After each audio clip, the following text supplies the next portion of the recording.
여러분 스가랴 선지자 스가랴 서 하면 무엇이 생각납니까? 슈브와 산마. 네, 슈브와 산마. 돌아와. 그러면 거기가 어딘지 내가 그 자리에 있겠다. 이렇게 하나님이 말씀하셨습니다. 오늘은 선물과 책임입니다. 여러분한테 하나님이 주신 선물은 무엇입니까? 네, 구원의 선물을 주셨고 또 어떤 책임이 있습니까? 어떤 책임이 있습니까, 여러분? 거룩하라는 책임이 있습니다. 구별되는 책임이 있습니다. 자, 우리가 거룩해서 하나님이 부르시지 않았습니다. 이제 스가랴서 14장, 스가랴서 그 다음은 뭐라 그랬죠? 책이? 말라기죠. 말라기에서 말라기 선지자는 바리새인들의 형식주의, 그 다음에 사두개인들의 회의주의, 교회에 다녀봤자 똑같더라. 그리고 형식주의, 교회를 다니면서 열심히 그 유교적인 정각을 버리지 못하고 성령님하고 상관없이 그렇게 살아버리는 그런 것들에서 이제 책망을 하죠. 오늘 스가랴서 이제 마지막 장면은 남은 자에 대한 이야기가 나옵니다. 남은 자가 그 전에도 나오고 계속 이제 12절부터 21절까지 남은 자가 나오는데 이걸 한번 여러분이 생각하시면서 읽었으면 좋겠습니다. 남은 자가 이제 스가랴서 초반에는 하나님의 백성 중에 남은 사람들 이렇게 해석이 됐다면 지금 이제 12절부터 마지막에 남은 자들은 하나님은 이제 이방 사람들 가운데서도 남은 자를 두신다. 이 남은 자는 끝까지 하나님을 붙든 사람들, 슈브한 사람들, 돌이킨 사람들, 그리고 믿음으로 반응하고 어떤 고난과 환난도 믿음으로 반응하는 거. 내 앞에 서 있는 하나님이 나와 함께 하신다. 믿음으로 반응하고 어떤 일이 있어도 기도하면 돼. 그리고 기도의 줄을 잡고 기어이 일어서는 사람들, 그런 사람들이 남은 자라고 이제 표현합니다. 단순히 남은 자가 아닙니다. 자, 이제 12절이 이제 크게 두 가지가 있는데 복음이 확장되어 가고 있고요. 그 다음에 이 거룩이 성전에서 나와서 이제 삶 속에서 거룩해야 된다. 그런 확장을 이제 확장의 장면들을 상징적으로 이제 보여줍니다. 스가랴서 14장 12절 읽겠습니다. 이것이 여호와께서 예루살렘을 치는 모든 민족에게 내릴 재앙이다. 그들이 아직 두 발로 서서 살아있는 동안 살이 썩고 눈이 눈구멍 안에서 썩을 것이며 혀가 입 안에서 썩을 것이다. 어떤 사람들에게 이런 재앙을 내렸어요? 예루살렘을 치는, 하나님을 치는, 하나님을 대적하는 자들에게 다 썩어버린대요. 다 썩어버린대. 이것이 재앙입니다. 자, 그날이 오면 함께 읽겠습니다. 그날이 오면 여호와께서 나라들 가운데 큰 혼란을 보내실 것인데 그들은 서로 손을 붙들고 자기들끼리 싸울 것이다. 유다도 예루살렘을 지키려고 싸울 것이며 예루살렘의 모든 이웃 나라들의 재물 곧 금과 은과 옷이 엄청나게 많이 쌓일 것이다. 이런 재난이 적의 진영에 있는 모든 동물들 곧 말과 노새와 낙타와 나귀에게 일어날 것이다. 네, 예루살렘을 친 이방 민족들이 받을 심판과 재앙이 있었습니다. 뭐죠? 살과 눈과 혀가 입안에서 썩어버린답니다. 그리고 하나님께서 그 두 번째 그날이 오면 하나님 나라가 오면 어떻게 돼요? 자기들끼리 자기 스텝에 꼬이는 거죠. 자기들끼리 싸웁니다. 여러분, 두 명이 모여서 홍근호 장로님 흉을 봤잖아요. 그리고 대동단결했어요. 홍근호 장로님 이렇게 흉을 봤어요. 그런데 하나님께서는 그 두 사람이 서로 형보게 하고 그거를 마무리 시킨답니다. 자기 스텝에 꼬이는 거죠. 네. 그래서 하나님께서는 이제 자기 스텝에 꼬여서 서로 그 공격한 자들이 적과 적이 싸우게 한답니다. 14절은 하나님이 하시는 전쟁에 하나님의 백성들을 참여시킨대요. 이게 무슨 말이냐면 하나님이 싸우시지만 우리를 동참시키신답니다. 우리는 이 하나님의 영적 싸움에 혹시 방관자입니까? 아닙니다.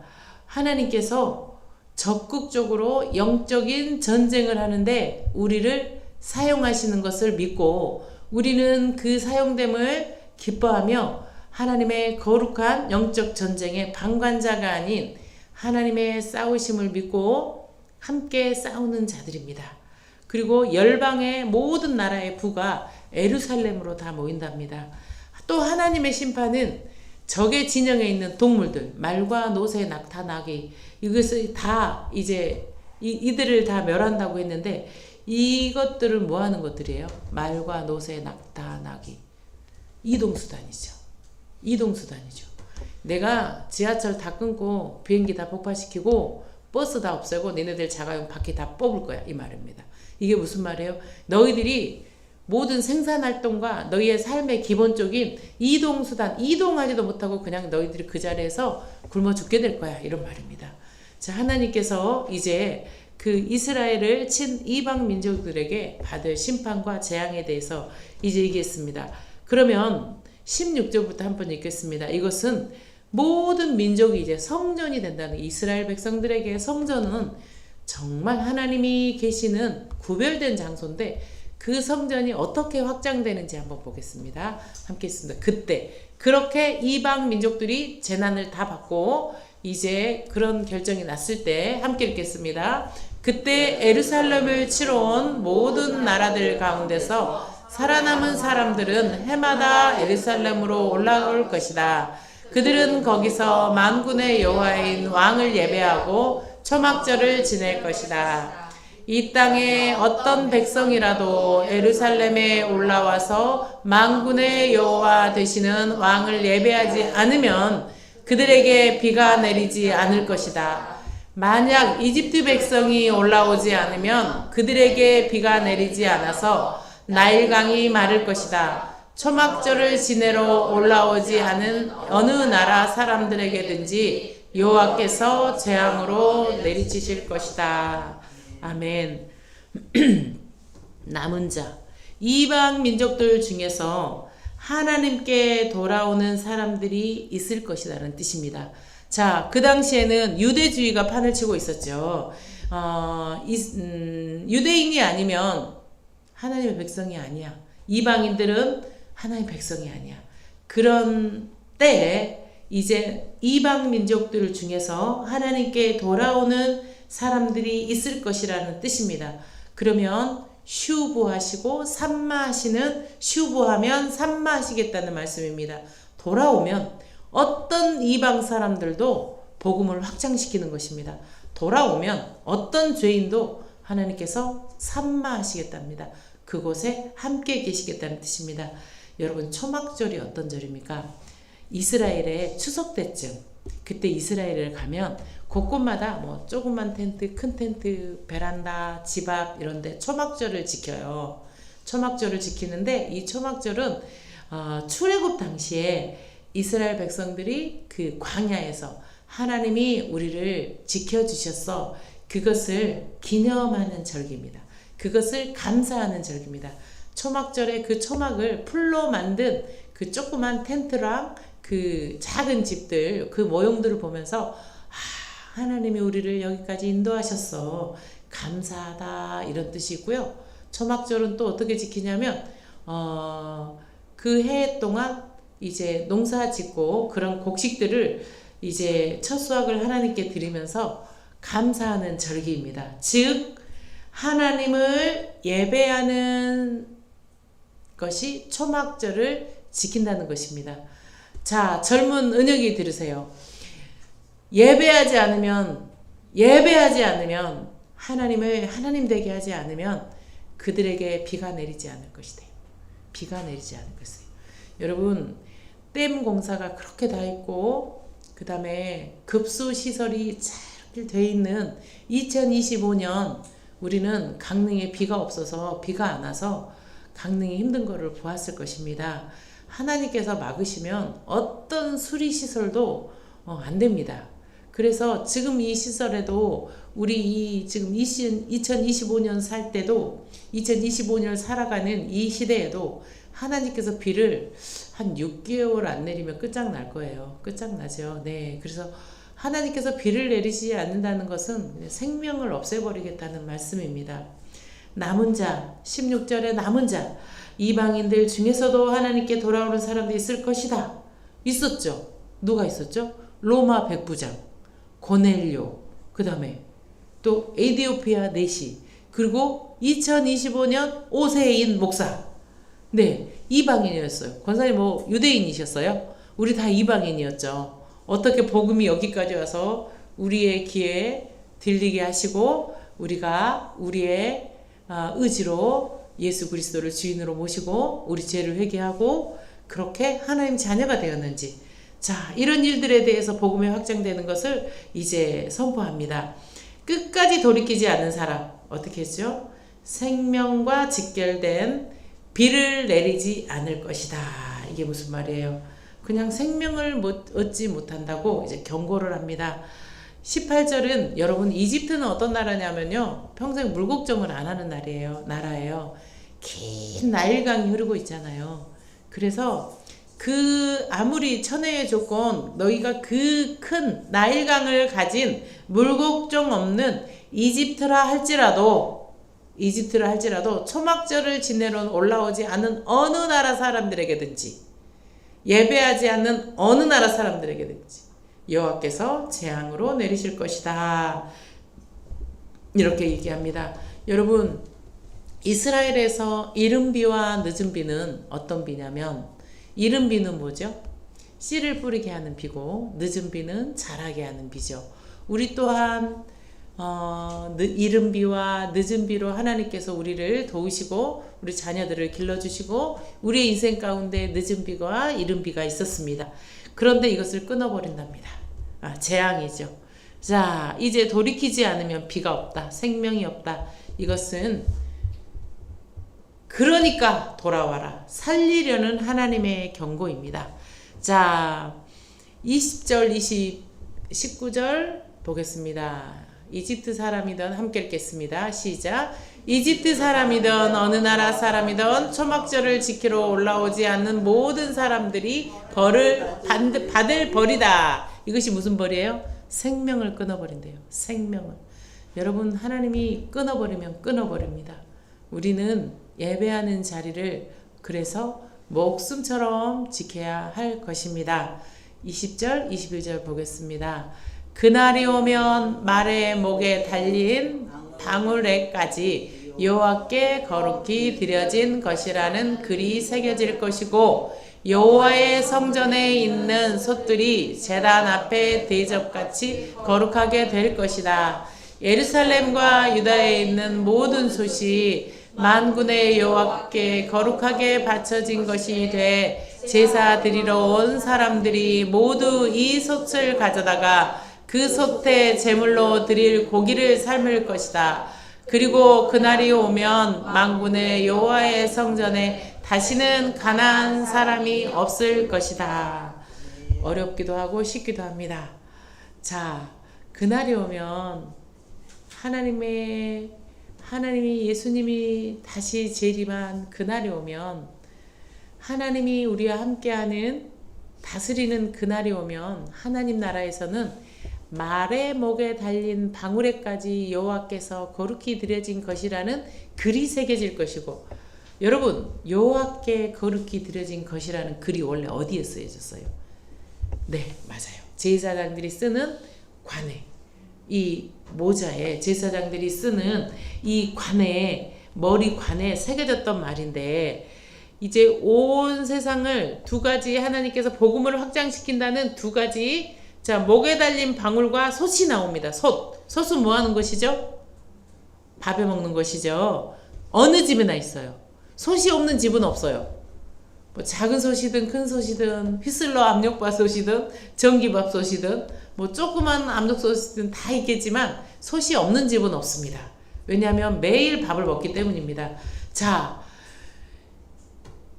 전쟁터를 막 돌아다니는 전쟁에 쓰이는 말의 방울에도 하나님의 성결이라는 말이 새겨져 있었습니다. 그리고 이제 솥이 어떻게 된다 그랬어요? 솥이 성전 안에 있던 이제 성전 앞에 그 솥이 예루살렘에 있는 집집마다 있는 모든 밥해 먹는 그 솥이 냄비가 이제 여호와께 거룩하게 바친 것이 되어서 제사 드리러 온 사람들이 모두 이 솥을 가져다가 그 솥에 제물로 드릴 고기를 삶아 수육을 해서 먹는답니다. 이게 무슨 말일까요? 이제 집집마다 있는 별 보잘것없는 그 솥이 이제 거룩한 성물이 된다는 것입니다. 성전에 가서 거룩한 일을 하게 된다는 것입니다. 그 전쟁에 쓰이는 그 말의 방울에 제사장들의 머리에 새겨진 여호와께서 거룩히 드려진 그 말이 새겨지고 이제 또 집집마다 다 있는 그 흔한 솥이 성전에 가서 그 성도들이 교회에서 거룩한 교제를 나누고 서로 함께 삶을 나누고 예배하는 것에 무엇이 쓰인다고요? 각 가정에 솥이 쓰여진다는 것입니다. 이게 무슨 말입니까? 삶의 도구가 일상생활에도 거룩이 퍼져나간다는 것입니다. 이 교회 안에서만 거룩한 것이 아니라 예배가 삶 속에서 김치 담을 때도 기도한다는 것입니다. 우리가 교회에 나와서만 기도하는 것이 아니라 우리의 삶 속에 내가 너무 힘들고 어려울 때도 모든 그런 삶의 모든 현장에서 우리는 그 삶을 하나님께 드려지는 선물처럼 하나님께 드리는 예배처럼 그렇게 기도하고 마음에 하나님 주시는 평안을 얻고 하나님 함께 하심을 선포하면서 그렇게 거룩해지는 사람이 된다는 것입니다. 아멘. 성전에서의 거룩이 교회에서 거룩이 우리 교회 오면 좀 거룩하잖아요. 뭐 이렇게 교회에 와서 막 싸우지 않잖아요. 교회에 와서 막 이게 막 뭐라고 안 하잖아요. 소리 안 지르잖아요. 그런데 그런 거룩들이 우리가 삶의 곳곳에서 이루어진다는 것입니다. 유다의 모든 섭들이 성물이 된답니다.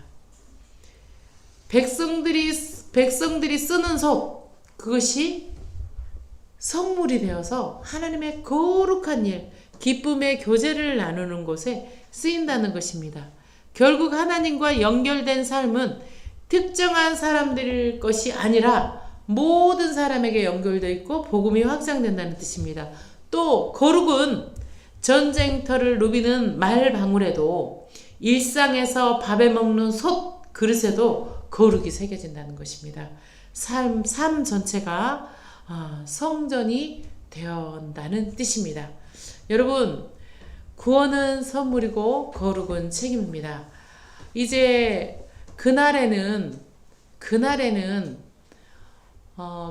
오면 만군의 여호와의 성전에 다시는 가나안 사람이 없을 것이다. 이게 무슨 말일까요?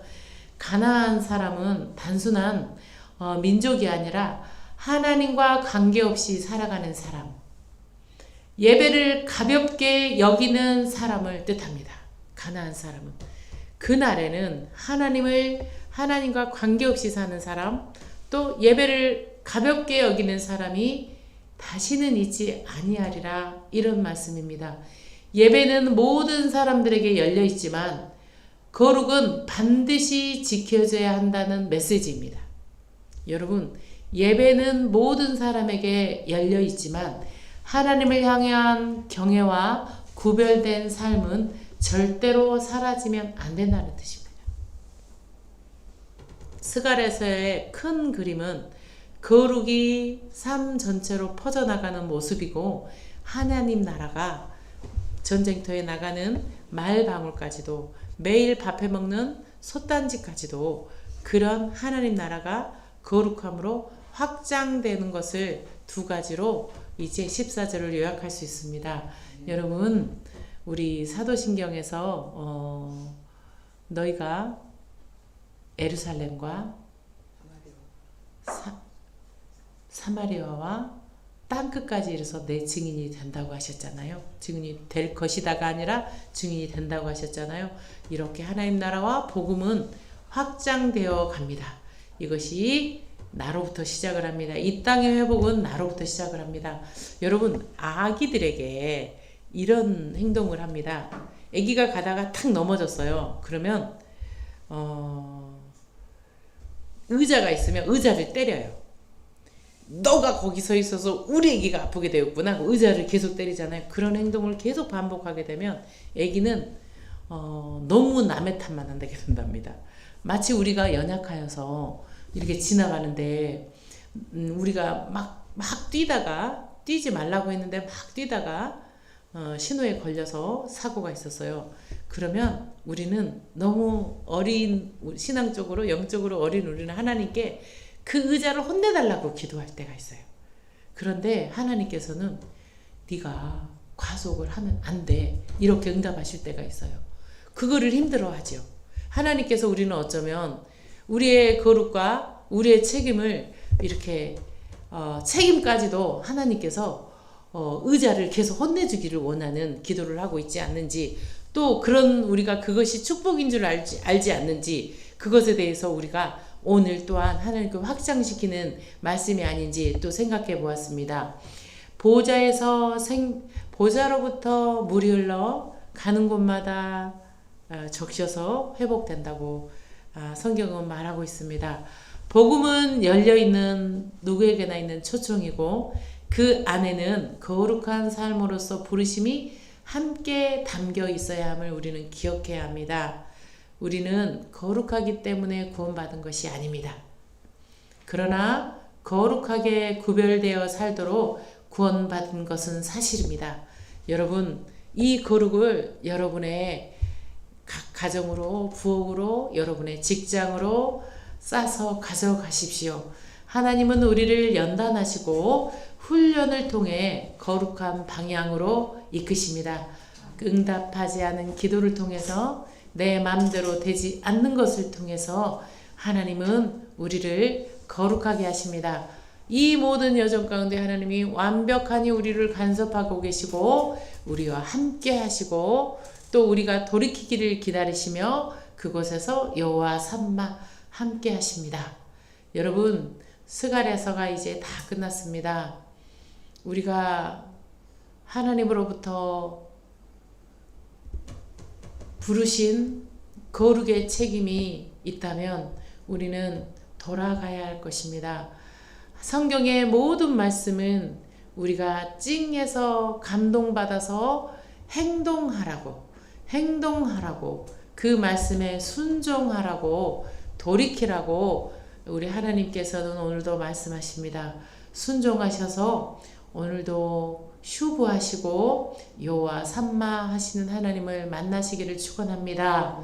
그래서 하나님이 살아계시구나, 밥을 하시면서도 또 전쟁에 말을 타고 가시면서도 하나님 함께 하심을 알아가며 더욱더 크신 하나님의 말씀 속에 잠겨서 축복된 삶을 살기를 축원합니다. 기도하겠습니다. 아버지 하나님, 우리는 남은 자입니까? 끝까지 하나님을 붙들 사람들입니까? 하나님, 돌이킨 사람들입니까? 하나님, 우리의 고난과 해석할 수 없는 절망에 믿음으로 반응하는 자입니까? 어떤 순간에도 말씀과 기도로 하나님 앞에 서 있는 자입니까? 아버지 하나님, 하나님 앞에 썩는 자가 아니라 생명수 공급받아 날마다 하나님을 찬양하며 그 솥에 고기를 삶아 먹는 저희들이 되게 하여 주시옵소서. 슈브하라, 돌이키라. 거기에 계신 하나님 고맙고 감사합니다. 아버지 하나님, 날마다 우리가 초막절을 지키는 자가 되게 하시고 우리 자녀들이 그런 자들이 되게 해 주시옵소서. 우리의 삶의 광야에서 지켜주신 하나님께 감사합니다. 아버지 하나님, 우리의 모든 삶의 열매들을 하나님 앞에 드리게 하시니 감사합니다. 하나님을 예배하는 사람, 그 생명이 끊이지 않는 사람, 비를 공급받고 물을 공급받아 결코 목마르지 아니하며 아버지 하나님, 날마다 새임나고 새싹나고 자라서 열매 맺는 우리들의 인생이 되게 하여 주시옵소서. 이 말씀 붙들고 일어서며 이 말씀 붙들고 기도하며 아버지 하나님, 우리의 복음이 확장되며 우리의 거룩이 확장되어 일상에서도 밥해 먹는 솥그릇에도 아버지 하나님 구별된 삶이 새겨지게 하여 주시옵소서. 우리의 거룩한 삶을 통하여서 복음이 확장되고 그 영적 싸움을 함께하는 방관자가 아닌 하나님을 예배하는 자들 되게 하여 주시옵소서. 예배에서 일상의 자리로 하나님 복음이 흘러가며 그 복음으로 하나님 나라가 속해오는 능력의 기도의 일꾼들 되게 하여 주시옵소서. 아버지 하나님, 오늘 또 스가랴서를 통하여서 우리의 삶에 복음이 확장되고 구원의 은혜에 감사하며 그 선물을 찬양하며 거룩의 책임을 다하는 우리 성도들 되기를 예수 그리스도 이름으로 축원합니다. 아멘.